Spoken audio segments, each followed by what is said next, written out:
بسم اللہ الرحمن الرحیم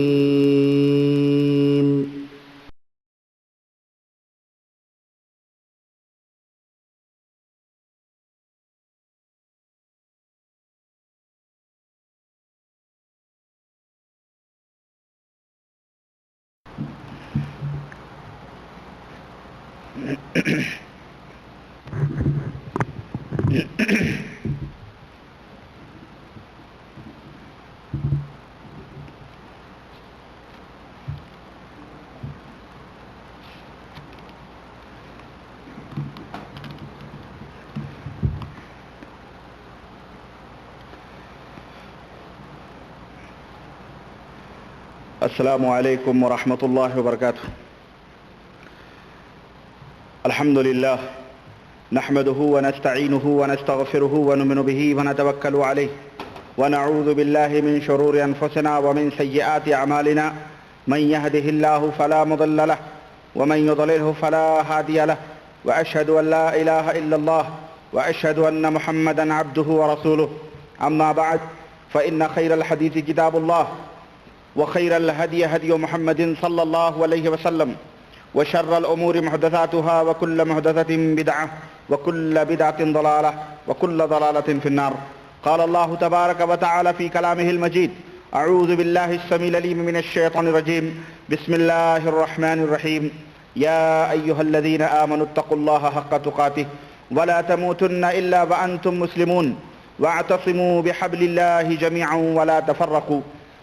اللهم صل على محمد وعلى آل محمد كما صليت على إبراهيم وعلى آل إبراهيم إنك حميد مجيد. اللهم بارك على محمد وعلى آل محمد كما باركت على إبراهيم وعلى آل إبراهيم إنك حميد مجيد.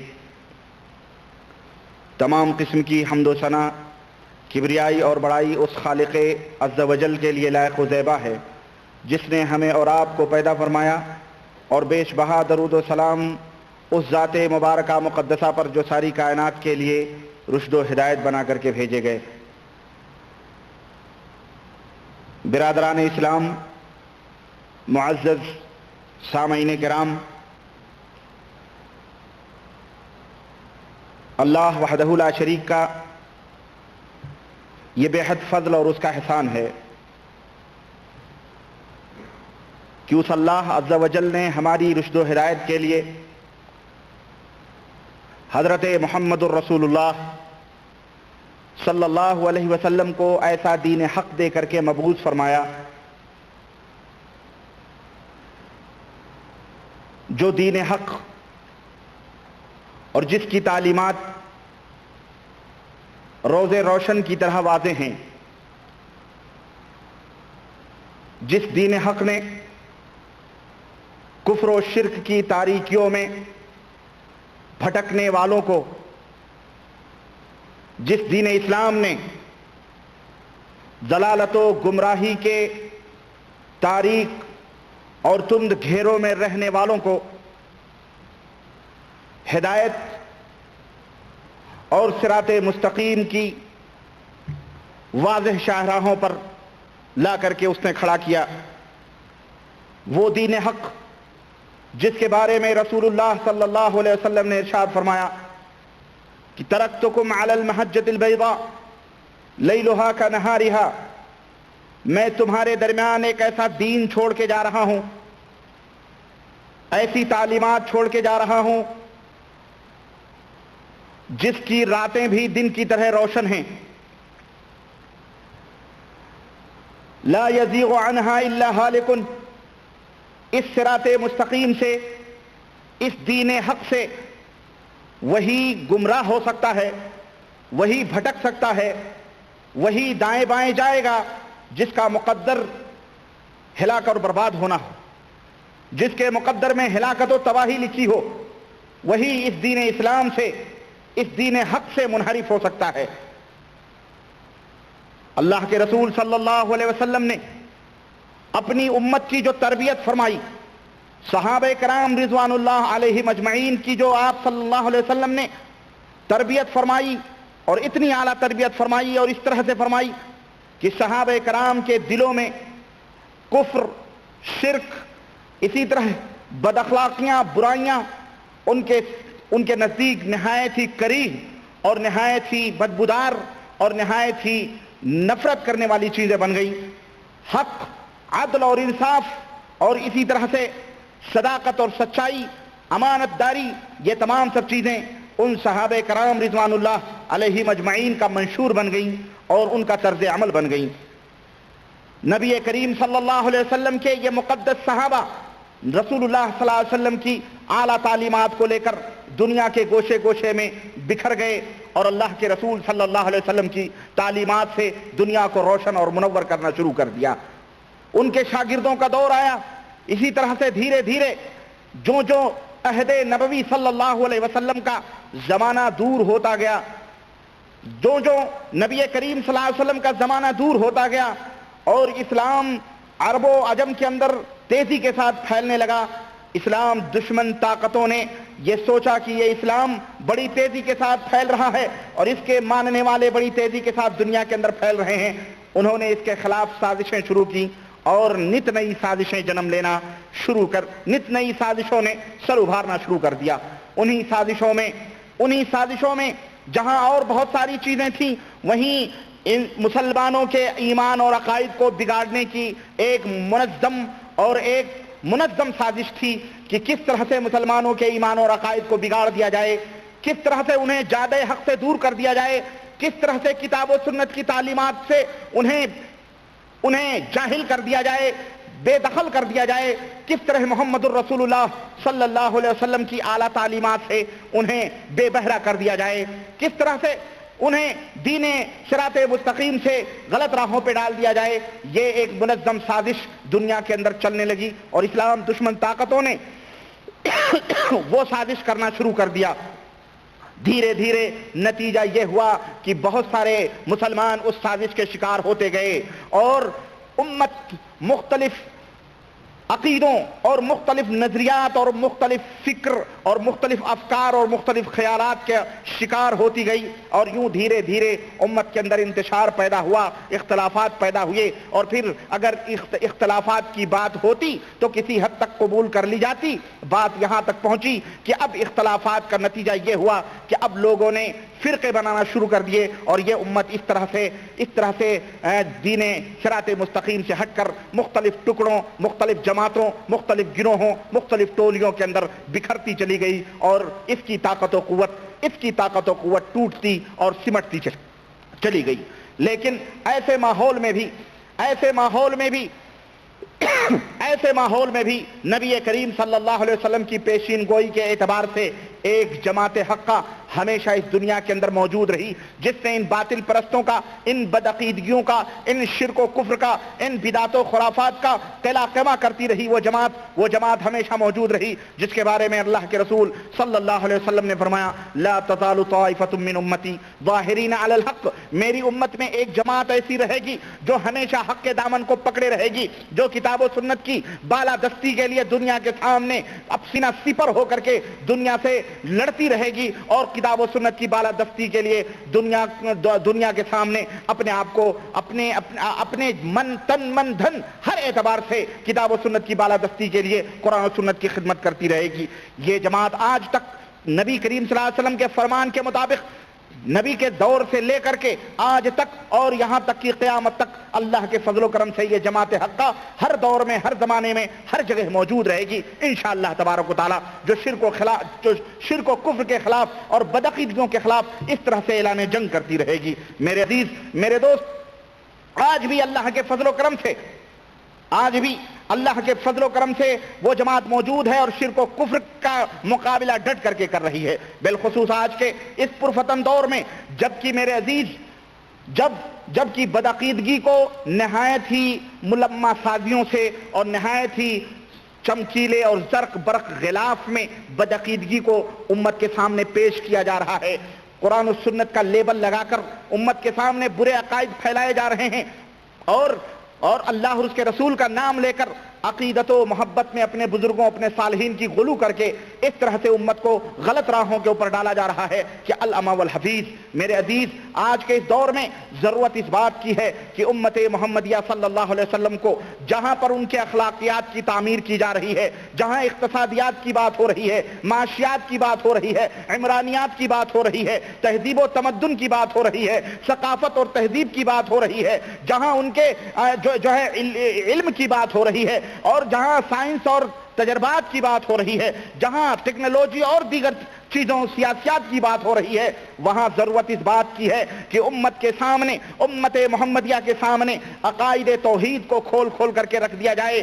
اللہ کے رسول صلی اللہ علیہ وسلم نے جن خطوط کی بنیاد پر امت کا عقیدہ درست کیا تھا، ان عقیدوں کو ان کے سامنے بیان کر دیا جائے، اور وہ بدعقیدگیاں جو اسلام کا نام لے کر، وہ برے عقیدے جو اسلام کا لیبل لگا کر امت کے اندر پنپ رہے ہیں اور پھیلائے جا رہے ہیں، ان کی نقاب کشائی ضروری ہے۔ اس لیے کہ میرے عزیزو، اگر انسان کا ایمان اور عقیدہ بگڑ گیا، اگر انسان کے عقیدے کے اندر فتور پیدا ہو گیا، تو اللہ کی قسم ہے اس کی نماز، اس کے روزے، اس کے حج، اس کے زکوٰۃ، اس کے تمام اعمال صالحہ سارے کے سارے برباد ہیں۔ لئن اشرکت لیحبطن عملک، اللہ رب العزت نے اپنے نبی سے فرمایا، اے نبی، اگر آپ نے بھی شرک کیا تو آپ کے بھی اعمال کو ضائع برباد کر دیا جائے گا، تمہارے بھی اعمال ضائع اور برباد ہو جائیں گے۔ اس لیے ضرورت اس بات کی ہے کہ امت کے سامنے بدعقیدگیوں کا پردہ چاک کر دیا جائے اور امت کے سامنے کھول کر کے وہ برے چہرے رکھ دیے جائیں، تاکہ اللہ کے رسول صلی اللہ علیہ وسلم کی یہ بھولی بھالی امت اپنے شاہراہ پر جس صحیح طریقے پر اللہ کے نبی صلی اللہ علیہ وسلم نے چھوڑا تھا، اس صحیح طریقے کے اوپر یہ امت گامزن رہے۔ میرے عزیز، میرے دوست، کتاب و سنت کی سچائیاں اور اس کی حقانیتیں کہاں، اور رائے اور قیاس کی ظلمت اور تاریکیاں کہاں منہج سلف کی اتباع اور پیروی، اور کہاں میرے عزیزو جو ہے تقلید اور جہالت کی اتباع، جہالت کی روش، کہاں عقیدہ صحیحہ کا یقین، اور کہاں بدعقیدگیوں کے یہ اندھیرے دنیا کے سامنے پھیلائے جا رہے ہیں۔ آئیے میرے عزیزو، میرے دوستو، میری یہ کوشش ہے کہ میں آپ کے سامنے وہ برے عقیدے، وہ بدعقیدگیاں جو لوگوں کے اندر پھیلائی جا رہی ہیں، اور یہ موٹی موٹی کتابیں جو قرآنی اعمال کے نام پر، جو شخصیت پرستیوں کے نام پر، جو عقائد اہل سنت کے نام پر، جو ملفوظات کے نام پر، جو حکایات اولیاء کے ناموں پر، اور جو نہ جانے کن کن تذکروں اور ملفوظات کے ناموں پر کس طرح سے امت کے سامنے پھیلائی جا رہی ہیں، میں چاہتا ہوں کہ میں ان کتابوں کے حوالے سے تاکہ میں اس سے زیادہ تو حقیقتوں کو کھول کر کے نہیں رکھ سکتا، اس لیے کہ یہی خون دل ہے جو میں نے نچوڑ کے سامنے رکھنے کی کوشش کی ہے۔ اس سے زیادہ حقیقتیں تو میں نہیں بتا سکتا۔ آج دنیا ترقی کے اس دور میں ہم نے اس ترقی کے وسائل اور ان ترقی کے وسائل اور ذرائع کو سامنے ہم نے رکھا ہوا ہے، جن کا انشاءاللہ تبارک تعالیٰ کوئی انکار نہیں کر سکتا ہے۔ میرے عزیزوں، میرے دوستوں، ہمیں شاید یہ معلوم ہو کہ 19ویں صدی کے اندر، 19ویں صدی عیسوی کے اندر بر صغیر پاک و ہند یا ہندوستان، پاکستان، بنگلہ دیش کے اندر دو فتنے بڑے عظیم، بڑے تیزی کے ساتھ پھیلے۔ دو فتنوں نے بڑی تیزی کے ساتھ سر اٹھایا، اور یہ دونوں، اور بلکہ اور بھی اس کے علاوہ فتنے تھے، لیکن وہ فتنے تو ایسے تھے جن کو کہ مطلب جیسے قادیانیت کے فتنہ اور دیگر چیزوں کے فتنے، اس کو تو بہرحال جو ہے یہ تو تھے ہی کافر، اور ان کے عقیدے سراسر بہت دور قرآن و سنت سے تھے۔ لیکن دو فتنے اتنے عظیم تھے جن فتنوں نے امت کو عجیب و غریب مخمصے میں ڈال دیا، اور عجیب و غریب انداز سے امت کے سامنے وہ دونوں فتنے آئے۔ ان میں ایک فتنہ بریلی سے احمد رضا خان صاحب کا اٹھا۔ اس فتنے کے بارے میں تو خیر بہرحال آپ حضرات کو بہت ساری معلومات ہو چکی ہیں، لیکن بہت سارے لوگ ابھی تک ان فتنوں سے واقف نہیں ہیں کہ یہ کتنا عظیم فتنہ تھا، بلکہ وہ فتنے ایسے ہیں جو جہالت کی بنیاد پر ابھرے ہیں، جن کے اندر عیسائیوں جیسی جہالت ہے۔ اور کسی نے بڑا ہی سچ کہا ہے کہ بریلویت جو ہے یہ بالکل مثل عیسائیت کے ہے، بریلویت بالکل کرسچنوں کی طرح ہے۔ جس طرح عیسائی جو تھے وہ گمراہ ہوئے، وہ صحیح راستوں سے ہٹے، کیوں؟ اپنی جہالت کی بنیاد پر، لا علمی کی بنیاد پر، اور اپنے حقیقی دین سے، اپنے نبی کی تعلیمات سے دوری کی بنیاد پر عیسائیت ہٹ گئی صحیح راہ سے، اور عیسائیت کے ماننے والے عیسائی جو ہے وہ اللہ رب العزت نے انہیں گمراہ قرار دے دیا۔ جہالت کی بنیاد پر انہوں نے اللہ کی عبادت اور پرستش کرنا شروع کی۔ بالکل بریلویت بھی ہمارے ملکوں کے اندر جاہلیت کی بنیاد پر اور جہالت کی بنیاد پر اللہ وحدہ لا شریک کی عبادت و پرستش کر رہی ہے، اور وہ تمام عقیدے جو اللہ کے لیے لائق و زیبا ہیں ان کے ساتھ مانتے ہوئے اپنے بزرگوں، اپنے صالحین اور اپنے نیکوکار اور نبیوں، اولیوں، صالحین سب کے لیے وہ تسلیم کرتے ہیں۔ لیکن بہرحال ان سے مجھے اتنا شکوہ اور گلہ نہیں۔ کیوں؟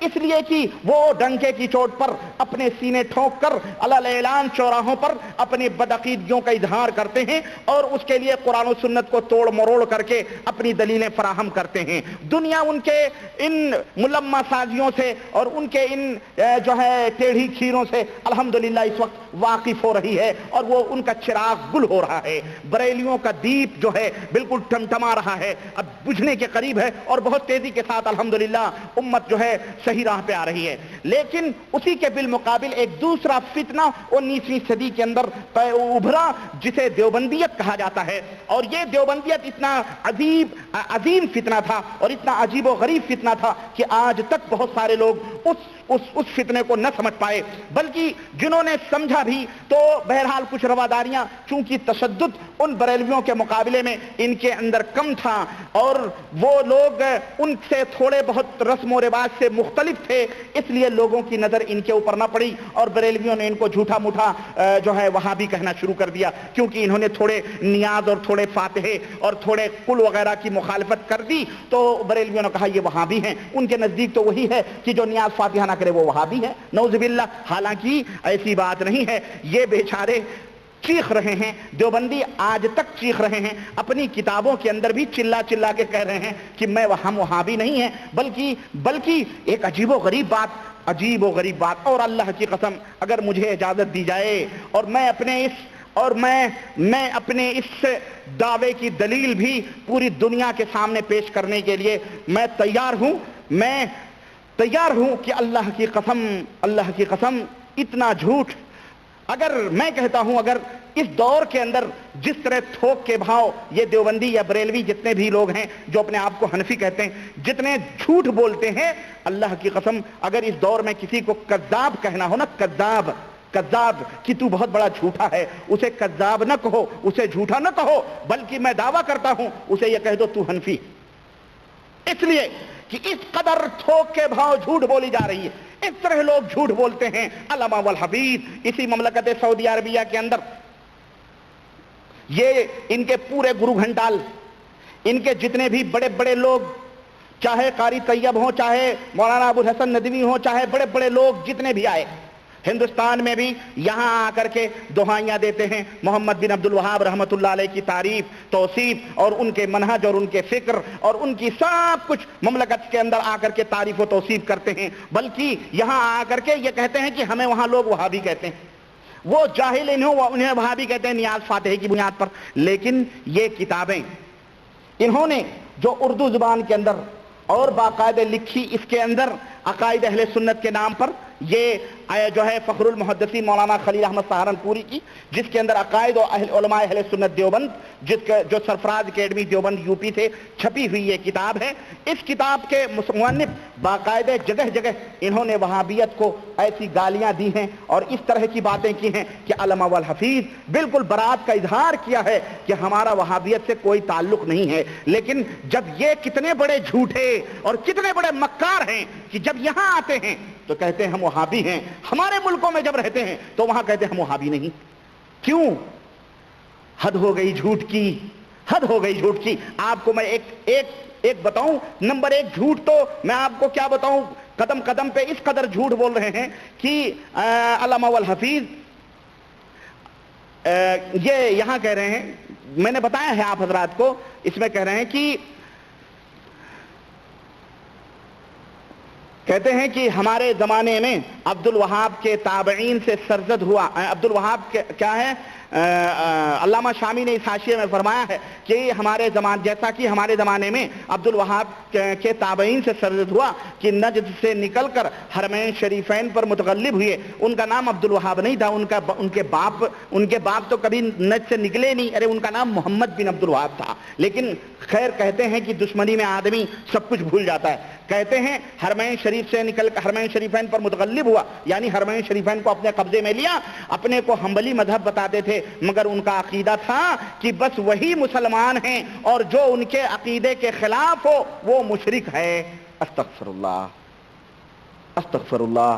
یہ کتنا بڑا الزام محمد بن عبد الوہاب رحمت اللہ علیہ پر لگائے جا رہے ہیں. اور یہ دیوبند کے لوگ ہیں جن کے بارے میں یہاں لکھا ہوا ہے کہ اس کتاب کے اندر جتنے عقیدے لکھے ہوئے ہیں، اگر کوئی شخص ان عقیدوں میں سے کوئی کسی عقیدے کا انکار کرتا ہے اور اس کو نہیں مانتا ہے تو وہ اہل سنت والجماعت سے خارج ہے. اہل سنت والجماعت سے خارج ہے. لکھتے ہیں کہ خلاصہ کتاب عقائد علماء دیوبند میں علماء اہل سنت والجماعت کے عقائد ہیں، اس سے انحراف کرنے والا اہل سنت والجماعت کے گروہ سے خارج. اور اسی کتاب کے اندر یہ لکھتے ہیں، جیسا کہ میں نے آپ کو بتلایا ہے، کہ جناب علی کہتے ہیں کہ عبد الوہاب جو تھا وہ کوئی شخص بھی ہمارے کسی سلسلے مشائخ میں نہیں ہے. محمد عبد الوہاب کے ماننے والے ہمارے مشائخ سلسلے مشائخ میں نہیں، نہ تفسیر میں، نہ فقہ میں، اور نہ ہی حدیث میں. گویا محمد بن عبد الوہاب کی تفسیر الگ، محمد بن عبد الوہاب کی فقہ الگ، اور دیوبندیوں کی تفسیر اور دیوبندیوں کی فقہ الگ. یہ بتاؤ اگر یہ بات یہاں کے علماء مشائخ کو معلوم ہو جائے، جو لوگ یہاں آ کر کے اپنے وہابیت کے دم بھر بھر کر کے ڈالر لے کے جاتے ہیں، چندے کر کے جاتے ہیں، بھیک مانگ کر کے جاتے ہیں، زکوٰۃ کے پیسے لے جا کر کے اپنے دارالعلوموں میں جا کر کے اپنا کھاتے پیتے ہیں، بتاؤ اگر ان کو پتہ چل جائے تو یہ کیا ایکشن لیں گے ان کے خلاف؟ اعوذ باللہ. کتنے بڑے دوغلے اور کتنے بڑے منافق اور کتنے بڑے دجال ہیں اس دور کے یہ لوگ، جو اپنی کتابوں کے اندر وہابیت کو کہتے ہیں نہ ان کا حدیث ہماری حدیث، نہ ان کی فقہ ہماری فقہ. چلو فقہ مان لیتے ہیں، کہتے ہیں یہ حنبلی ہیں وہ حنفی ہیں، چھوڑو اس کو. نہ ان کی تفسیر ہماری تفسیر، نہ ان کی تفسیر ہماری تفسیر. اعوذ باللہ. یہی نہیں بلکہ ایک جگہ تو حضرت فخر المحدثین مولانا کیا کہوں میں، یہ کہتے ہیں کہ کہتے ہیں کہ شیخ المشائخ مفتی صدر الدین دہلوی کا ایک رسالہ تصنیف ہوا کس موضوع پر؟ کہ نبی کریم صلی اللہ علیہ وسلم کی قبر کی زیارت کی جائے، ہے نا، اس زیارت کی نیت سے سفر کیا جائے.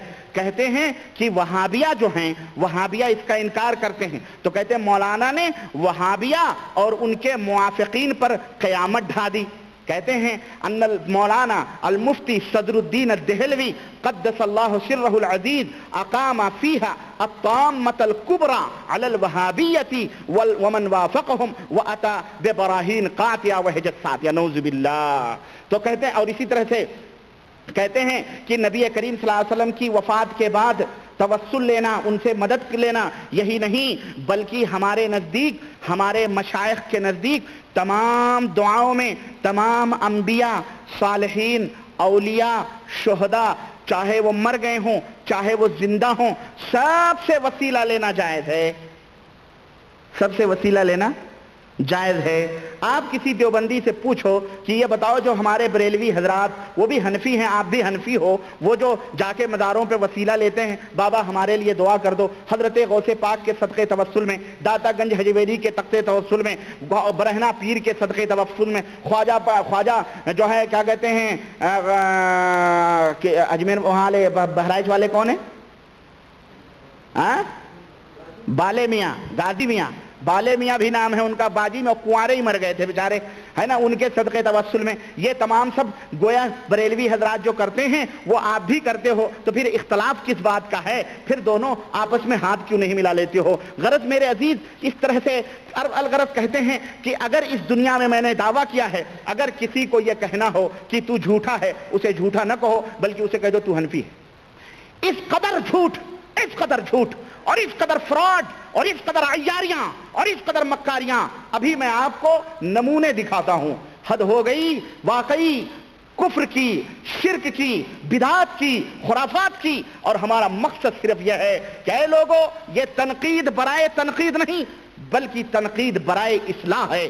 اے لوگو اپنے ایمان اور عقیدے کی خبر لو، اپنے ایمان اور عقیدے کی خبر لو، ورنہ مرنے کے بعد میں تم سے یہ نہیں پوچھا جائے گا کہ تم بریلوی تھے، رضا خانی تھے، کہ دیوبندی تھے، کہ قاسمی تھے، کہ نانوتوی تھے، کہ دہلوی تھے، کہ فلانے تھے، کہ فلانے تھے، بلکہ تم سے نبی اکرم صلی اللہ علیہ وسلم کے ایمان اور عقیدے کے مطابق تمہارا ایمان اور عقیدہ تھا یا نہیں تھا، ان کی تعلیمات کے مطابق تمہارا عمل تھا یا نہیں تھا، اس طرح کی بات ہوگی۔ چلیے میں شروع کرتا ہوں اپنے اس موضوع کو جس کو میں نے غلو سے لیا ہے کہ کیا کیا نیرنگیاں اور کیا کیا توہمات، کیا کیا رنگ اور رلیاں دکھاتے ہیں، اور بدعقیدگیاں اور صالحین اور بڑے لوگوں کے سلسلے میں غلو کیا کیا کرشمے دکھاتے ہیں، وہ ذرا میں آپ کے سامنے کھول کر کے دکھاؤں کہ دیکھیں عقیدت و محبت انسان کو کہاں سے کہاں پہنچا دیتی ہے، انسان کو کہاں سے کہاں پہنچا دیتی ہے۔ میں نے شاید انشاءاللہ حوالہ میں اگلے لیکچر میں لاؤں گا انشاءاللہ تبارک تعالیٰ۔ میں نے ذکر کیا تھا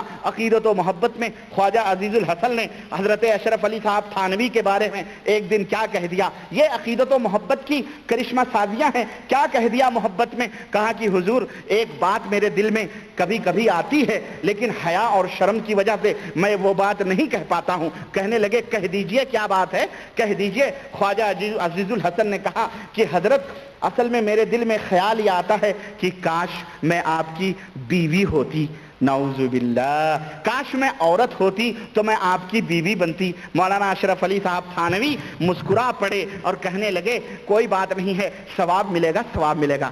حد ہو گئی، حد ہو گئی، واقعی حد ہو گئی۔ میاں اگر الٹا ہی خیال آ جاتا، چلو یہاں تو سیدھا خیال آیا، خواجہ عزیز الحسن نے خود بیوی بننے کا خیال کیا، کہیں ان کا تصور یہ ہو جاتا حضرت آپ، کبھی کبھی خیال آتا ہے کہ آپ میری بیوی ہوتے تو معاملہ کیا ہوتا، پھر تو اور ثواب ملنا چاہیے تھا، ہے کہ نہیں؟ اعوذ باللہ، اس طرح کی۔ اور میں آپ کو بتاؤں، دیکھیں آئیے میں آپ کو اب وہ عقیدت و محبت کی نیرنگیاں دکھاتا ہوں۔ ہمارے شمس الدین بھائی کھڑے کھڑے شاید تھک جاتے ہیں، اللہ ہدایت عطا فرمائے، موقع آتے ہیں تو جا کے کرسی پکڑتے، کرسی یہیں لا کے رکھ دیجئے ان کے لیے۔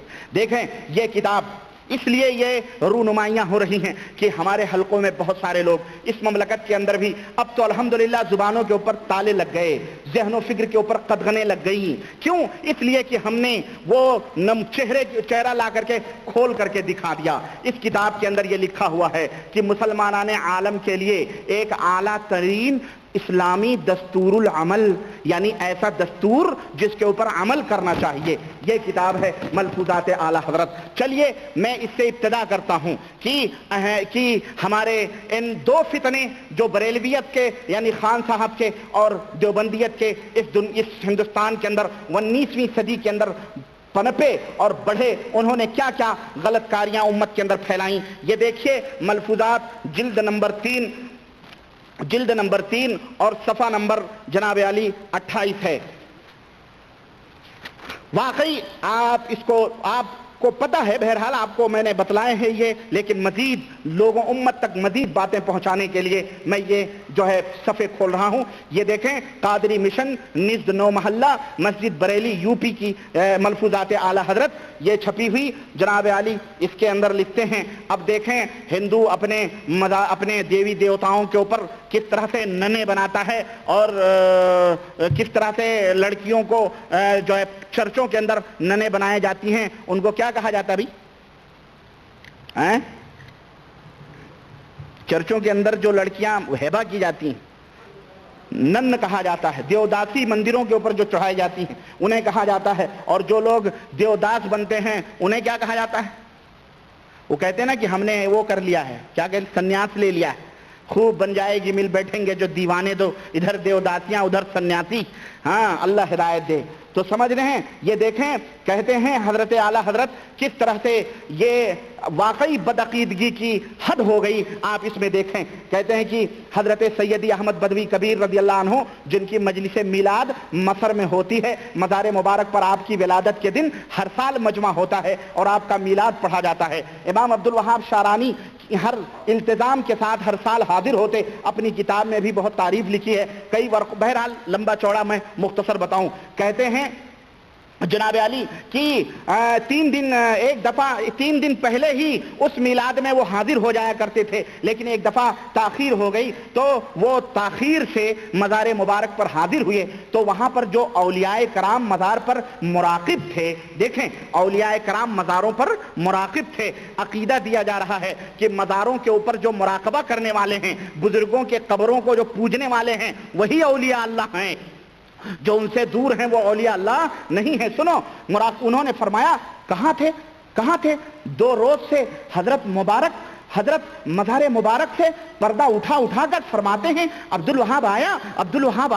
نعوذ باللہ, یہ مرے ہوئے سیدی بدوی کبیر مرے ہوئے ہیں. کبھی یہ نہ سوچو کہ زندہ ہیں, یہ مرے ہوئے کا یہ حال ہے کہ مزار سے باقاعدے چادریں اٹھا کے پوچھے جا رہے ہیں کہ عبد الوہاب آیا.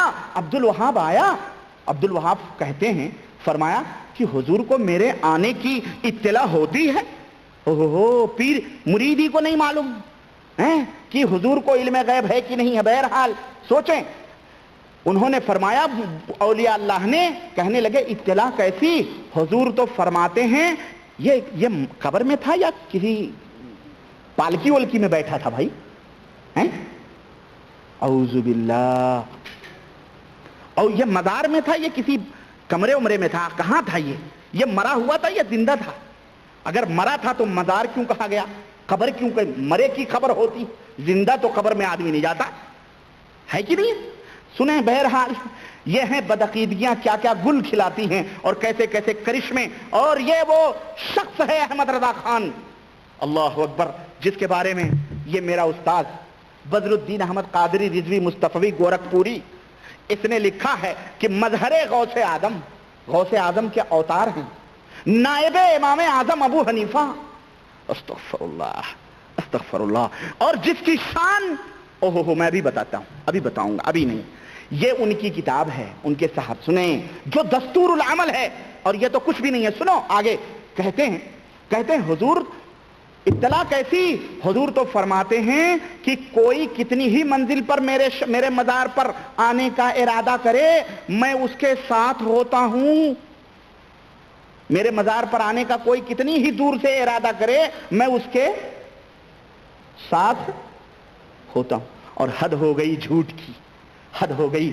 ابھی تو یہ کہہ رہا ہے کہ مزار کی چادر اٹھا کر کے پوچھتے تھے عبد الوہاب آیا, اور گپ یہاں چھوڑ رہا ہے کہ کوئی کتنی دور رہے میں اس کے ساتھ رہتا ہوں. ابے جب اس کے ساتھ تھا تو مزار کی چادر اٹھا کے پوچھنے کی کیا ضرورت تھی؟ کہتے نا گپ جو چھوڑتے ہیں نا, وہ کہیں نہ کہیں ایسے نقطے بھی چھوڑتے ہیں جہاں گرفتاری ہو جاتی ہے کہ بھئی یہ جھوٹ ہے. ایک آدمی گپ کر رہا تھا, کہہ رہا تھا ایک آدمی جو تھا, ایک ڈاکٹر نے ایک آدمی کا آپریشن کیا تو جب وہ پیشاب کرتا تھا تو اس کی ایک ٹانگ اٹھ جاتی تھی. جب وہ پیشاب کرتا تھا تو اس کی ایک ٹانگ, آپریشن کے بعد کڈنی کا آپریشن ہوا ہے نا, کڈنی کا نہیں, وہ جو فوتے کا آپریشن ہوا تو اس کی ایک ٹانگ اٹھ جاتی تھی آپریشن کے بعد. تو بڑا پریشان تھا کہ آپریشن سے پہلے تو یہ حالت ہماری نہیں تھی, آپریشن کے بعد یہ کہاں سے حالت ہو گئی.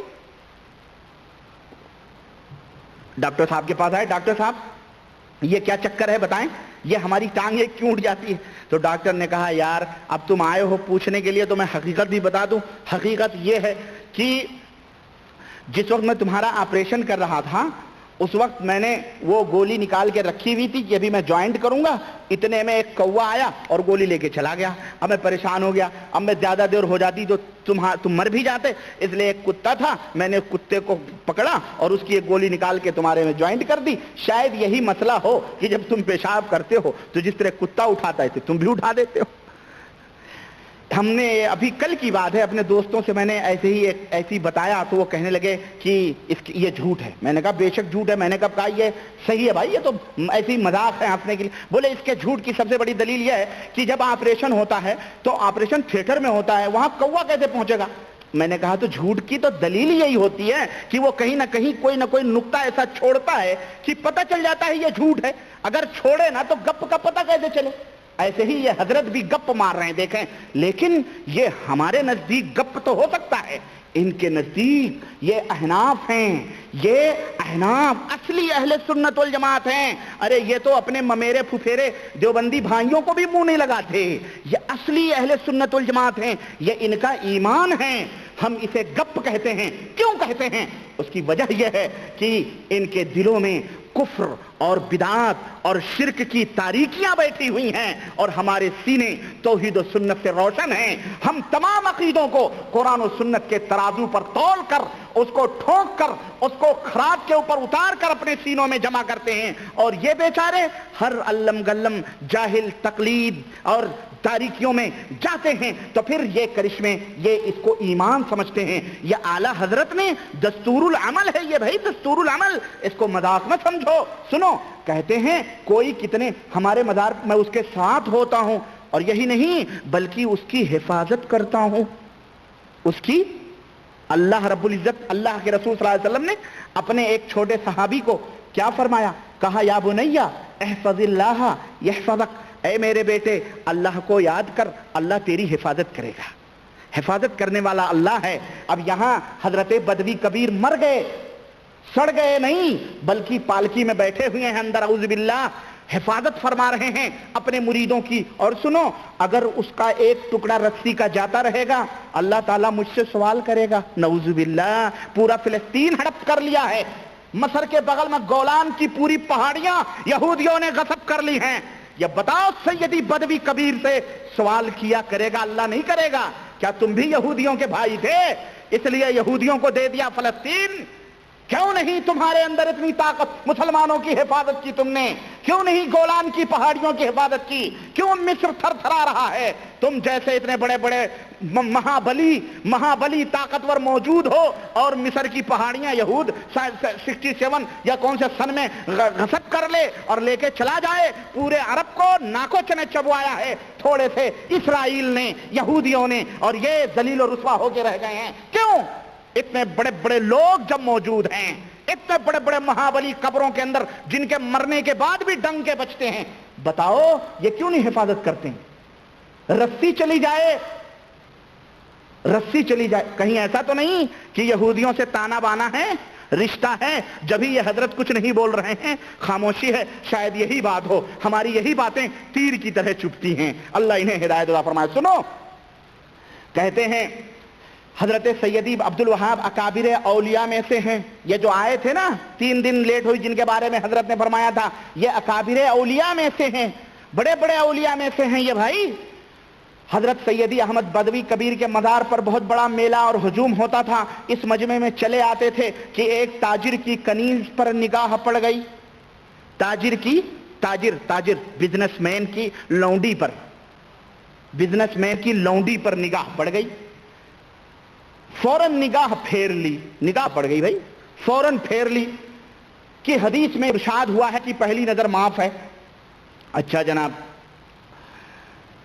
نگاہ تو پھیر لیا آپ نے، ہے نا، خیر نگاہ تو آپ نے پھیر لی، مگر وہ دل کو بھا گئی، ظاہر ہے پسند آ گئی۔ ایک ہی نظر میں وہ چھوکری کام کر گئی، حضرت کا دل لے کے چلی گئی۔ اکابر اولیاء میں سے ہیں اور دل حضرت کا بازار میں چھوکری لے کے چلی گئی۔ ہم جیسے چھوٹے چھوٹے لوگ تو پتہ نہیں، اللہ ہی خیر کرے، ہمارے دل کہاں کہاں اڑیں جب اولیاء کرام کے دل اور ہوش اڑ جاتے ہیں۔ یہ کیسے اولیاء ہیں بھیا؟ سنیں، ہیں جوتے چٹکانے والے اولیاء ہمارے یہاں بھی بہت گھوم رہے ہیں، انہی میں سے ہیں، خدا محفوظ رکھے ہر بلا سے، خصوصاً ان جیسے اولیاء سے، ہے نا۔ سنیے، کہتے ہیں جناب علی مزار پاک پر حاضر ہو گئے، دل تو چلا گیا وہاں، لڑکی لے کے گئی، اب حضرت مزار شریف پر حاضر ہوئے۔ اب سنو، ارشاد ہو رہا ہے، کہاں سے؟ سیدی بدوی کبیر کا حکم آ رہا ہے مزار انور سے۔ ارشاد فرمایا، عبد الوہاب وہ کنیز یعنی وہ لونڈیاں پسند ہے۔ اوہ،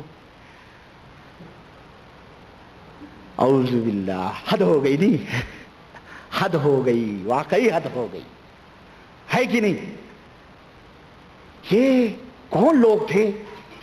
اتنی تیز نظریں، اتنی تیز نظریں، کہ جناب علی بازار کہاں، مرید کہاں؟ پہلے تو چادر اٹھا اٹھا کے پوچھے جا رہے ہیں، پھر بھی گپ، اب یہاں پہنچے، وہ یہ بھی پتا ہے حضرت کو کہ حضرت لونڈیا دیکھ کے آ رہے ہیں بازار میں، خیر چلیں آگے۔ عرض کی ہاں سیدی عبد الوہاب جو تھے اکابر اولیاء میں سے، کہتے ہیں ہاں اپنے شیخ سے کوئی بات چھپانا نہ چاہیے۔ بیٹا چھپائے گا کہاں، یا تو اللہ تعالیٰ کی پوری صفت لے کے حضرت بیٹھے ہوئے ہیں، تو کہاں سے چھپائے گا؟ ہمارا تو ایمان اور عقیدہ یہ ہے، چاہے تم اس ایمان اور عقیدے پر وہابی کہو، چاہے صحابی کہو، کچھ بھی کہو، ہمارا ایمان اور عقیدہ تو یہ ہے کہ علیم بذات الصدور صرف عرش والا رب ہے، عرش والے رب کے سوا ان سینوں کے بھیدوں کا جاننے والا کوئی نہ پیدا ہوا ہے اور نہ پیدا ہوگا۔ قیامت آ سکتی ہے لیکن سینوں کے راز کو جاننے والا اللہ کے سوا کوئی نہیں جانتا۔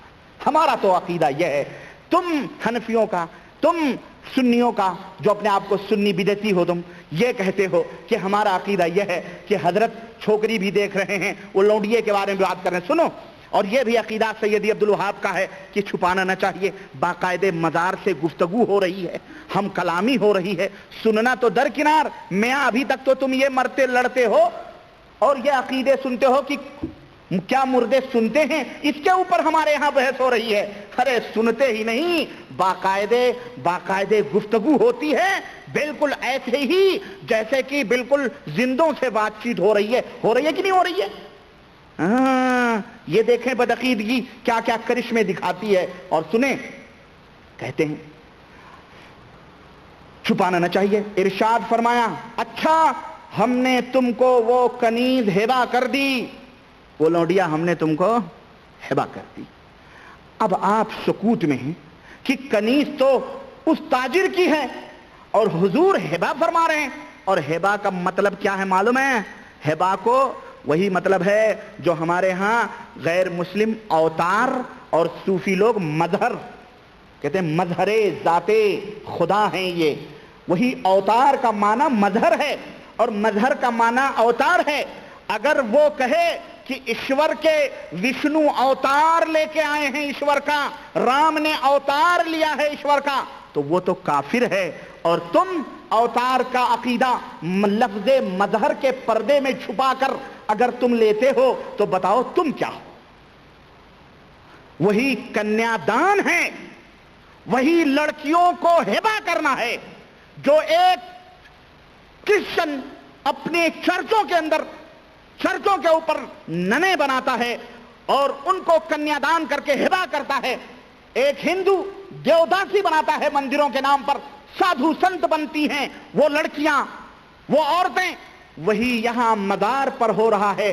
اسے ہبہ کہہ دو یا دان کہہ دو، کان ادھر سے پکڑ لو یا یوں ہی پکڑ لو، ایک ہی بات ہے، ایک ہی بات ہے۔ اگر ہندو اپنے دیوی دیوتاؤں پر کنیا دان کرتا ہے تو وہ کافر ہے، اور یہ مسلمان کلمہ پڑھ کر کے مزاروں پر لڑکیوں کو دان کریں، دان دچھڑا کریں، تو یہ پکے اولیاء اللہ ہیں؟ ذرا مسلمانوں تم ہی بتاؤ اور انصاف کرو۔ سنو، اور بات یہی ہوتی تو چلو ٹھیک ہے، چل سکتی تھی، آگے سنو۔ اور ایمان کا ایسا بدعقیدگی کا ننگا ناچ شاید کسی نے نہ دیکھا ہو جو اعلی حضرت اپنی اعلی حضرت کے اس ملفوظات کے اندر یہ ننگے ناچ دکھائے جا رہے ہیں، جو اہل سنت والجماعت کے نام پر یہ بدعقیدگیاں پھیلائی جا رہی ہیں۔ سنو، کہتے ہیں کہ حضور سکوت میں ہیں، کنیز تو اس تاجر کی ہے، اور حضور ہبہ فرماتے ہیں مان وہ تاجر حاضر ہوا، اس نے وہ لونڈیا مزار اقدس کے نظر کر دی، کنیا دان کر دیا اس نے۔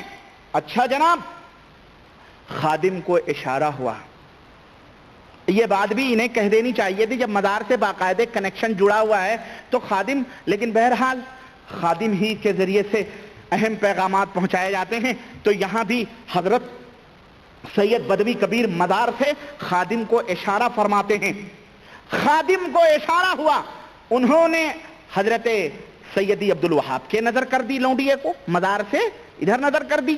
اچھا جناب، اب حضرت عبد الوہاب بیٹھے ہوئے ہیں، لڑکی تو آ گئی ہاتھ میں بھائی، جو چھوکری دیکھ کے آئے بازار میں۔ اب کیا ہوگا؟ اب عبدالوہاب بیٹھے ہوئے ہیں سکوت میں. اب ارشاد فرمایا, مزار اقدس سے پھر آواز آتی ہے, ارشاد فرمایا کہ عبدالوہاب اب دیر کاہے کی ہے, فلاں حجرے میں لے جاؤ اور اپنی ضرورت کو پوری کرو. استغفر اللہ, استغفر اللہ. حد ہو گئی کہ نہیں ہو گئی؟ بدعقیدگی کا اس سے بڑا ننگا ناچ اور بھی کچھ ہو سکتا ہے؟ اور اس کے اوپر ترا, اور اس کے اوپر غرور, اور اس کے اوپر فخر یہ کہ ہم ہی اہل سنت والجماعت ہیں.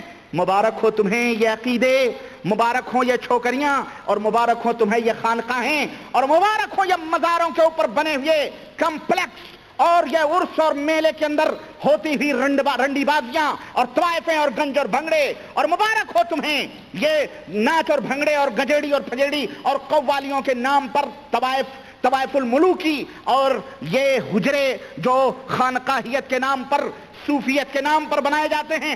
یاد رکھو مسلمانوں, ان حجروں کے اندر وہی سب ہوتا ہے جو اعلی حضرت کے اس مقدس کتاب ملفوظات اعلی حضرت کے اندر جلد نمبر 3 صفحہ نمبر 29 کے اندر نوٹ کیا گیا ہے. بالکل وہی کارنامے ہوتے ہیں جو یہاں ہو رہا ہے کہ جا کر کے وہاں پر یہی بدکاریاں ہوتی ہیں. اب لوگ کہتے ہیں فلاں بابا کے مزار پر گئی تھی, وہاں سے بیٹا مل گیا, بیٹی مل گئی. مسلمانوں کان کھول کر کے سن لو, وہ بابا جسے اللہ نہیں دے اسے دنیا میں کوئی دے سکتا نہیں, دے سکتا ہے. چاہے وہ بابا ہو, چاہے وہ باپی ہو, کوئی بھی ہو, جسے اللہ نہ دے اسے کوئی نہیں دے سکتا ہے. ارے وہاں پر وہ موٹے موٹے جو مسنڈے مزاروں پر بیٹھے رہتے ہیں وہ یہی سب دھندے کرتے ہیں. تم چھوڑ کے آتے ہو, تمہاری نظریں پلٹتی ہیں اور وہاں جا کر کے بیٹا اور بیٹی لے کر کے آتی ہیں. استغفر اللہ. اور یہی عقیدہ, اور یہی, اب یہ دیکھو جناب علی اپنے بزرگ کے بارے میں یہ عقیدہ اس نے بتلایا نا, تو اب بزرگ کے بارے میں عقیدہ ہم جیسے تم جیسے وہاں بھی یہ کہہ سکتے ہیں کہ جناب علی یہ تو نہایت ہی بدعقیدگی ہے. اس کو چھپانے کے لیے صفحہ نمبر 30 پر جسٹ فوراً ایک عقیدہ بنایا گیا. اور وہ کیا ہے عقیدہ؟ بتاتے ہیں کہ انبیاء علیہم السلام بھی حقیقی طور پر اپنے قبروں میں زندہ ہیں, بالکل جیسے دنیا میں زندہ ہیں, زندہ تھے ایسے ہی مرنے کے بعد میں بھی قبروں میں زندہ ہیں. یہی وجہ ہے کہ ان کے مال اور ان کی دولت کے اندر میراث تقسیم نہیں ہوتی, ان کی عورتوں سے دوسرا کوئی شادی نہیں کر سکتا. استغفر اللہ. ظالموں, وہ ہمیں قرآن نے ہمیں ہماری مائیں قرار دیا ہے کہ نبی کی بیویاں تمہاری مائیں ہیں.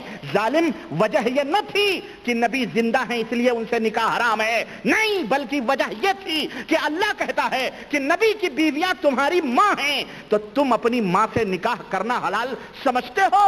ارے ہو سکتا ہے کوئی پاگل حنفی فقہ کا ماننے والا کہہ دے, اور ان کے ہاں تو جائز بھی ہے کہ اگر کوئی شخص جانتا ہے کہ یہ میری ماں ہے, یہ میری خالہ ہے, یہ میری بیٹی ہے, یہ میری بہن ہے, جان بوجھ کر کے اس سے نکاح کرے, نعوذ باللہ, اور نکاح کر کے اس سے ہم بستری بھی کر لے, فلا حد علیہ, تو اس کے اوپر کوئی حد شریعت میں ہرگز لاگو نہیں کی جائے گی.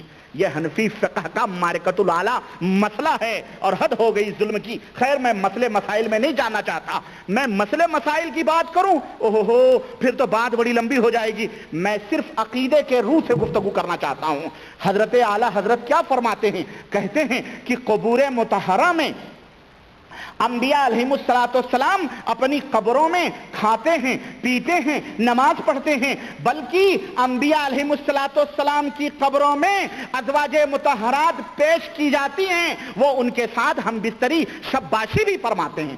حد ہو گئی, واقعی حد ہو گئی بدعقیدگی کی, اور اس قدر گندا عقیدہ. اور میرے عزیزوں, میں نے بتایا تھا یہی عقیدہ ہمارے ان دیوبندی حضرات کا بھی ہے. یہ جتنے بھی دیابنا ہیں ان حضرات کا بھی سیم وہی عقیدہ ہے. میں نے بتلایا تھا, بات زیادہ لمبی نہ ہو تو اپنے اس بدعقیدگی کو ثابت کرنے کے لیے کہ بزرگان دین چادر اٹھا کر کے سب کچھ جانتے ہیں, جو ہوتا ہے سب کچھ ان کو خبر ہے, قبروں کے اوپر سب کچھ جو بھی جاتا ہے سب پتہ ہے, اس عقیدے کو امت کے سامنے پیش کر دیا گیا, نعوذ باللہ. اور سنو, اور آگے آتے ہیں ذرا. روح, یہ دیکھیں اسی جلد نمبر 2 صفحہ نمبر 71, اور یہی ملفوظات ہمارے ہاتھ میں ہے. جلد نمبر 2 صفحہ نمبر 71, اس کے اندر دیکھتے ہیں کہ حضرت اعلیٰ حضرت حد, واقعی یہاں بھی انہوں نے حد کر دی ہے. ہم اور آپ اس بات کو سمجھتے ہیں کہ ہمارا قبلہ خانہ کعبہ ہے کہ نہیں ہے؟ ہماری روح, ہمارا جسم, ہمارا سب کچھ کا قبلہ کیا ہے؟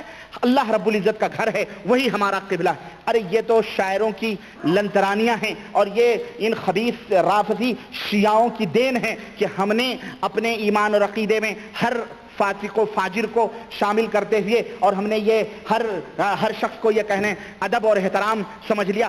آئیے حضور، آئیے قبلہ، آئیے کعبہ تشریف لائیے. خطوں کے اندر یہ سب رافضیوں کی اور شیعوں کی دین ہیں. یہ تمام سب چیزیں حرام ہیں زبانوں میں استعمال کرنا کہ قبلہ تشریف لائیے حضور اور کعبہ تشریف لائیے. نعوذ باللہ، یہ قبلہ اور کعبہ کی توہین ہے. مومنوں کا قبلہ ایک ہے اور وہ صرف خانہ کعبہ کے اندر حرم مکہ مکرمہ کے اندر ہے. لیکن سنو، یہ دیکھو بیعت کے معنی بیان کر رہے ہیں، بیعت کے معنی بیان کر رہے ہیں. اعلیٰ حضرت سے پوچھا گیا کہ بیعت کے کیا معنی ہیں؟ صفحہ نمبر 71 ملفوظات حصہ دوم کہتے ہیں کہ بیعت کے معنی ہیں بک جانا. بیعت کے معنی کیا ہیں؟ بک جانا. کہتے ہیں کہ ایک صاحب کو سنابل شریف میں ہے کہ ایک صاحب کو سزائے موت کا حکم بادشاہ نے دیا. جلاد نے تلوار کھینچی اور یہ صاحب اپنے شیخ کے مزار کی طرف رک کر کے کھڑے ہو گئے.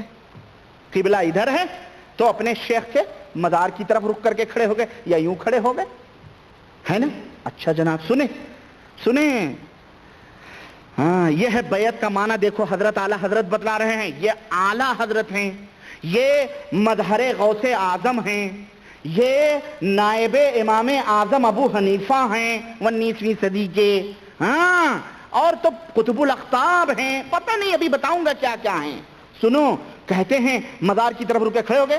جلاد نے کہا، جلاد مسلمان، اسی سے پتہ چلتا ہے یہ کوئی کافر وفر کی لڑائی نہیں تھی، یہ اسلام کی بات تھی.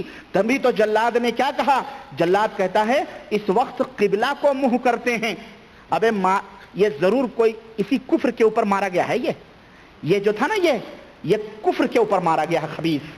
جبھی تو بادشاہ مسلمان رہا ہوگا اور اس نے جو ہے یہ عقیدہ برداشت نہیں کیا ہوگا. اس نے خانہ کعبہ کو قبلہ بنانے کے بجائے اس نے ادھر ادھر قبلہ بنایا ہوگا. سنو، لیکن اعلیٰ حضرت اس کی تعریف فرماتے ہیں، باقاعدے بکنے کا معنی کی دلیل پیش کر رہے ہیں. کہہ رہے ہیں جلاد نے کہا کہ قبلہ اس وقت قبلے کو منہ کرتے ہیں اور تم نے اپنے کدھر منہ کیا ہوا؟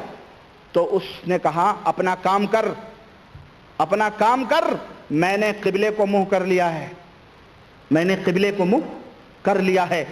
اور اچھا، اس نے یہ کہا، گردن کٹ گئی ہوگی. اعلیٰ حضرت فرماتے ہیں اور ہے بھی یہی بات. سنیں، اعلیٰ حضرت فرماتے ہیں اور ہے بھی یہی بات کہ کعبہ قبلہ ہے جسم کا اور شیخ یعنی پیر یہ قبلہ ہے روح کا. استغفر اللہ. حد ہو گئی کہ نہیں حد ہو گئی؟ بولو. گویا یہ جو جاتے ہیں نا، کہاں؟ یہ جو جاتے ہیں خانہ کعبہ، یہ جسمانی طور پر جاتے ہیں، یا یہ جو نماز پڑھتے ہیں نا، یہ صرف جسمانی طور پر کعبے کی طرف رخ کر کے نماز پڑھتے ہیں، ورنہ ان کی روح کہاں ہوتی ہے؟ روح کا قبلہ ان کا شیخ ہوتا ہے.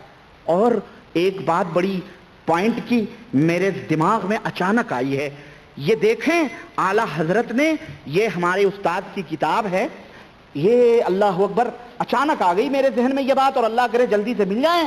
یہ اعلیٰ حضرت نے ایک جگہ یہی بات یوں بھی فرمائی ہے کہ جناب علی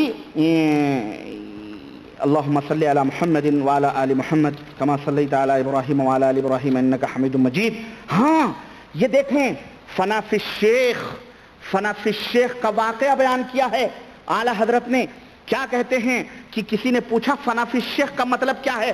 کہنے لگے یہ خیال رکھے کہ میرا شیخ میرے سامنے ہے، میں اپنے دل کو اس کے دل کے نیچے تصور کرتا ہوں. شیخ کے دل کے نیچے اپنا دل تصور کر کے اس طرح سمجھے کہ سرکار رسالت صلی اللہ علیہ وسلم کے فیوز اور انوار دل پر، قلب شیخ پر فائز ہوتے ہیں اور اس سے چھلک کر میرے دل پر آ رہے ہیں. پھر کچھ عرصے کے بعد یہ حالت ہو جائے گی، یہ تصور کرتے کرتے یہ حالت ہو جائے گی کہ شجر و حجر، در و دیوار پر شیخ کی شکل و صورت صاف نظر آئے گی، یہاں تک کہ نماز میں بھی جدا نہ ہوگی. حد ہو گئی. حد ہو گئی کہ نہیں ہو گئی؟ وہی تصور ہے یہ جسمانی طور پر ان کا قبلہ خانے کعبہ ہے اور روحانی طور پر ان کا کعبہ کہاں ہے؟ ان کا پیر ہے. اور اسی موقع پر شاہ اسماعیل شہید دہلوی نے کہا تھا کہ جو تم تصور شیخ کرتے ہو، کہ جو کوئی نماز میں تصور شیخ کرے، ایسا تصور گھوڑے اور گدھے سے بھی بدتر ہے. میاں یہی تصور ہے. اللہ کے رسول صلی اللہ علیہ وسلم سے پوچھا گیا کہ اللہ کے نبی جبریل نے پوچھا وَمَا الْإِحْسَانُ یا رسول اللہ. صحیح مسلم کی پہلی روایت حدیث جبریل کے نام سے مشہور ہے. اے اللہ کے نبی احسان کس کو کہتے ہیں؟ تو اللہ کے رسول صلی اللہ علیہ وسلم نے فرمایا احسان یہ ہے کہ ان تعبد اللہ کأنک تراہ. تم اللہ کی عبادت ایسے کرو جیسے کہ تم اللہ کو دیکھ رہے ہو.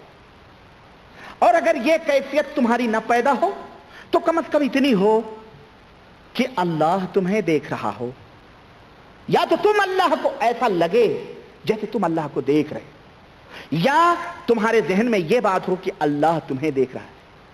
تو اللہ کے حبیب تو اللہ کا تصور بٹھائیں. اور یہ عاشقان مصطفیٰ ہیں، انہیں عاشقان مصطفیٰ کہا جائے یا دشمنان غداران مصطفیٰ کہا جائے. ہاں یہ وہ شیشی ہے جس کے اوپر لیبل تو مجموعہ عطر کا لگا ہے، لیکن سپلائی کیا ہو رہی ہے اس کے اندر میں وہ سوچ لو آپ. سپلائی بالکل حمامات کی چیزیں ہو رہی ہیں، لیکن مجموعہ عطر کا لیبل لگا ہوا. استغفر اللہ. یہ دیکھو تو وہی کہتے ہیں، یہی عقیدہ اس نے بتایا ہے اس کے اندر. کیا کہ ہے بھی یہی بات. میرا کہنا صحیح ہے کہ نہیں بتاؤ؟ ان کا جسم رخ صرف سامنا کعبے کی طرف ہوتا ہے، لیکن ان کا دل قبلے کی طرف نہیں ہوتا، بلکہ ان کا دل ان کے پیروں میں بٹا رہتا ہے. اور یہی وجہ ہے، جاؤ کسی بھی ان کی مسجد میں، اہل سنت والجماعت جو کہتے ہیں اپنے آپ کو ٹی ٹی ایس سناٹن سنی اور کہتے ہیں ہم جو ہے سگے احمد رضا ہیں، ان کی مسجدوں میں جاؤ، جیسے ہی سلام پھیرتے ہیں رب کی قسم ہے فوری طور پر اگر قبلے کی طرف رخ ہے نا، فوری طور پر تھوڑا سا کراس ہوتے ہیں، یوں فوراً کراس ہوتے ہیں. ہم ہوتے تھے، ہم کرتے تھے بھائی، ہمیں پتا ہے. نانی کے آگے ننیحال کا ذکر نہیں کرتے، یہ سب کر کے میں آیا ہوں پلٹ کر کے. ان راہوں کو میں نے بڑی اچھی طرح سے دیکھا ہے اور فوراً کر کے. اور عقیدہ کیا ہے معلوم ہے؟ یہ ہم سے پوچھو. کہتے ہیں قبلے سے تھوڑا سا ہٹو عراق شریف آتا ہے، عراق شریف. ہاں ان کا دل کعبے میں نہیں لگتا. یہی وجہ تھی کہ حدائق بخشش میں احمد رضا خان نے کیا کہا. میں زبانی کہوں تو ہو کوئی کہہ سکتا ہے گپ مار رہا ہے. شاید یہ نعت اس کے اندر ہمارے استاد نے نوٹ کی ہو، کیونکہ اس نے ضرور اس کو نوٹ کیا ہوگا. میں بتاتا ہوں. یہ کہتے ہیں کیا ہے بھائی، کہتے ہیں شاید نہیں نوٹ کیا ہے، چھوڑے نہیں نوٹ کیا ہے اس نے، لیکن ہدایت بخشش کتاب ہے نعت کی، اس کے اندر یہ کیا کہتے ہیں، حاجیو آؤ شہنشاہ کا روضہ دیکھو، حاجیو آؤ شہنشاہ کا روضہ دیکھو، کعبہ تو دیکھ چکے کعبے کا کعبہ دیکھو. اعوذ باللہ. حد ہو گئی کفر کی اور حد ہو گئی بدعقیدگی کی. کعبہ تو دیکھ چکے کعبے کا کعبہ دیکھو، آب زمزم تو پیا خوب بجھائیں پیاسیں، آؤ اب ساقی کوثر کا بھی دریا دیکھو. اس طرح پوری نعت ہے. اور ہم جب پڑھا کرتے تھے اوہو جناب علی تو جھومتے تھے. اللہ ہدایت عطا فرمائے. بہرحال ان سب بیچاروں کو ہدایت عطا فرمائے. غرض یہ دیکھیں، میں آگے بڑھتا ہوں. یہ بدعقیدگی کی حد بندیاں میں کر رہا ہوں. یہ دیکھیں کس طرح سے یہ بدعقیدگیاں انسان دنیا کے اندر پھیلائی جا رہی ہیں. اور یہی جو ہے یہ میری کتاب بھی پھٹتی جا رہی ہے آپ لوگوں کی خدمت میں پیش کرتے کرتے. آپ دیکھیں، یہی دیکھیں. چنانچہ ایک واقعہ بالکل جسٹ اسی کے نیچے نوٹ کر رہے ہیں. کہہ رہے ہیں کہ کہہ رہے ہیں اسی کا نام ارادت ہے. اگر اس طرح سچی عقیدت کے ساتھ ایک دروازہ پکڑ لیں تو اس کو فیض ضرور آئے گا. اگر اس کا شیخ خالی ہے تو شیخ کا شیخ تو خالی نہیں ہوگا، بالفرض وہ بھی خالی ہو تو حضور غوث اعظم تو معدن فیض و منبع انوار ہیں، ان سے فیض آئے گا، ان سے فیض حاصل ہوگا. کہتے ہیں کہ ایک فقیر بھیک مانگنے والا ایک دکان پر کھڑا تھا, کہہ رہا تھا 1 روپیہ دے دے, وہ نہیں دے رہا تھا. فقیر نے کہا دیتا ہے دے, نہیں تو ابھی دکان پلٹ دوں گا. دیکھ رہے دادا گیری اس کی, کہہ رہا دے 1 روپیہ, دیتا ہے دے, نہیں تو میں ابھی دکان پلٹ دوں گا, تیری دکان. اب یہ وہ رٹی لگا, وہ کہہ رہا نہیں دوں گا. اسی بحث میں تھوڑی دیر میں بہت سارے لوگ جمع ہو گئے. اتفاقاً ایک صاحب دل کا گزر ہوا. صاحب دل کا, یہ بے دل تھے سارے, یہ سارے بے نظر تھے. ہاں, جو عقل سے پیدل ہو وہی صاحب دل ان کے ہاں ہوتا ہے. ہاں, جن کے پاس عقل ہو, شعور ہو, وہ صاحب دل نہیں ہوتے, سب بے دل تھے. سنو, کہتے ہیں کہ ایک صاحب دل کا گزر ہوا جن کے سب لوگ معتقد تھے, کوئی پیر صاحب تھے, ہے نا. انہوں نے دکاندار سے فرمایا ابے جلدی روپیہ اسے دے دے, روپیہ اسے جلدی دے دے, ورنہ دکان تیری لوٹ جائے گی. پلٹ ہی نہیں بلکہ لوٹ جائے گی, تیری دکان لوٹ جائے گی. لوگوں نے عرض کیا کہ حضور یہ بے شرع, بے شرع کس کو کہتے ہیں معلوم؟ جو شریعت سے بالکل کورا, بددین ہو. بے شرع کا الٹا بددین, شریعت نہ نماز نہ روزہ نہ فاسق و فاجر, ایسے ہی ہے نا. یہ بے شرع جاہل, جاہل بھی تھا, پاگل رہا ہوگا مجنون. کہتے ہیں یہ بے شرع جاہل کیا کر سکتا ہے؟ لوگوں نے کہا, فرمایا میں نے اس فقیر کے باطن پر نظر ڈالی. یہ نظر نہ ہوئی کوئی ایکس رے کی ریز ہوئی جو کپڑے وپڑے پھاڑ کر, سوٹر ووٹر پھاڑ کر, ڈاکٹر صاحب بیٹھے ہوئے ہیں بتائیں گے, پھاڑ کر باقاعدے دلوں کے جو تصویریں نکالتی ہے وہ, یہ مشین ایکس رے ہوئی, یہ نظر نہ ہوئی. سنو جناب, ایسی نظریں میں آپ کو یہ حکایت اولیاء میں اشرف علی صاحب تھانوی کی بھی بتاؤں. ان کے ہاں لوگ تعویذ لینے آتے تھے, ایک بزرگ تھے دیوبند کے, تو کہتے تھے جا تیرے بیٹا ہوگا, جا تیرے, بغیر پوچھے ہوئے, بغیر پوچھے ہوئے کہتے تھے جا تیرے بیٹا ہوگا, وہ کہتے جا تیری بیٹی ہوگی. جو بھی آتا کہتے تعویذ لینے والے کو. کسی نے پوچھا حضور آپ کو کیسے معلوم؟ یہ تو کہنے لگے اصل میں جب وہ آتے ہیں تو میرے سامنے ان بچوں کی تصویریں آ جاتی ہیں, پھٹ سے میں کہہ دیتا ہوں. ایسے لوگوں تو باقاعدے وہ آج کل چلا نہیں, وہ عربی میں نہیں بھائی, فوٹوگرافی نہیں, سائنس نے اور ترقی کی ہے. ابھی وہ جو بکروں کو کیا کہتے ہیں اس کو, الٹرا ساؤنڈ بھی نہیں پیارے, ابھی وہ چلا ہوا ہے, سائنس نے ترقی کی ہے نسخہ بنانے کا, جس کو ناسخ عربی میں کہتے ہیں, اور اس کو انگلش میں وہ جو گائے کو بناتے ہیں بھائی, وہ کر کے کہتے ہیں اس کی نسل ہوگی, پھر اس سے بچہ پیدا ہوں گے تو سیم وہی شکل وہی صورت. کلوننگ, کلوننگ کہتے ہیں اس کو, کلوننگ. ایسے لوگوں کو تو باقاعدہ اس دور میں کلوننگ کر کے رکھنا چاہیے تھا دیوبند کے لوگوں کو, کہ آج کل کے لوگوں الٹرا ساؤنڈ سب فیلڈ, سب کو سائیڈ میں رکھ کے انہی لوگوں کو بٹھا دینا چاہیے تھا, ہے کہ نہیں؟ اعوذ باللہ. اب اس نے بھی نظر ڈالی کہ کچھ ہے بھی معلوم. اب وہ بزرگ کہہ رہے ہیں میں نے اس کے باطن پہ نظر ڈالی, اس کے اندر کچھ بالکل خالی ہے. پھر اس کے شیخ کو دیکھا وہ بھی خالی, اس کے شیخ کو دیکھا وہ بھی خالی, اس کے شیخ کو دیکھا وہ بھی خالی. لیکن اس شیخ کو دیکھا تو انہیں اہل اللہ پایا, اور دیکھا کہ وہ منتظر کھڑے ہیں کہ کب اس پاگل کی زبان سے نکلے اور میں دکان الٹ دوں. یہ مرے ہوئے لوگ, ایسا لگتا ہے یہ مرتے نہیں ہیں, یہ زمینوں کے نیچے دفن ضرور ہوتے ہیں, لیکن یہ نکل کر کے پھر اوپر باہر آ جاتے ہیں, پھر یہ دوسرا اوتار لیتے ہیں, شاید یہ گھومتے ہیں, روح بھٹکتی ہے ان کی. اگر یہ جنتی تھے تو جنت کی وہ ہوائیں, جنت کی وہ نعمتیں وہ چھوڑ کے دنیا میں کیوں بھاگ کے آئیں؟ کیا ضرورت تھی جہنم میں آنے کی؟ دنیا تو ویسے بھی قید خانہ. اگر یہ جہنمی تھے تو کیا داروغے جہنم اتنے کمزور ہیں کہ ان سے فائٹ کر کے بھاگ کر کے دنیا میں آ رہے ہیں؟ یہ کون ہیں؟ یہ کون سی مخلوق ہیں؟ کوئی کہہ سکتا ارے تم وہابیوں کی سمجھ میں آنے والی بات نہیں ہے, یہ ولی اللہ ہے. ابے یہ جاہل, یہ بے شرع, فاسق و فاجر, یہ ولی اللہ ہو سکتا ہے؟ تم تو کہو اگر تم آسمان پہ, اور تمہارے اعلیٰ حضرت نے کہا ہے, ہم نہیں کہتے, اسی ملفوظ کے اندر تمہارے اعلیٰ حضرت نے کہا ہے کہ اگر کوئی بے شرع جاہل آسمان کے اوپر مسلح بچھا کر کے چلے, شریعت کا مخالف ہو, تو وہ شیطان ہے, وہ ولی اللہ نہیں ہے. تو بتاؤ یہ بے شرع ولی اللہ کیسے ہو گیا؟ اور یہ تو خود ہی کہہ رہے ہیں کہ یہ تو خالی ڈبہ ہے, اس کے اندر تو کچھ بھی نہیں ہے. لیکن کہتے ہیں نہیں، تم دامن پکڑ لو، بھلے تم فاسق و فاجر رہو، بھلے تم بے نمازی رہو، تم بے نمازی صحیح، تمہارا وہ پیر بھی بے نمازی صحیح، تمہارا وہ پیر بھی بے نمازی صحیح، تمہارا وہ پیر بھی بدعقیدہ صحیح، لیکن جو سلسلہ لگا ہے قادریہ، نقشبندیہ، چشتیہ، شہروردیہ کا، ارے وہ فیضان تو وہاں سے غوث اعظم کا آ رہا ہے نا، ارے وہ سب کو بخشوا لیں گے، سب کو۔ یہ عقیدہ امت کے سامنے بیان کیا جا رہا ہے۔ اور سنو، حد ہو گئی بددینی کی۔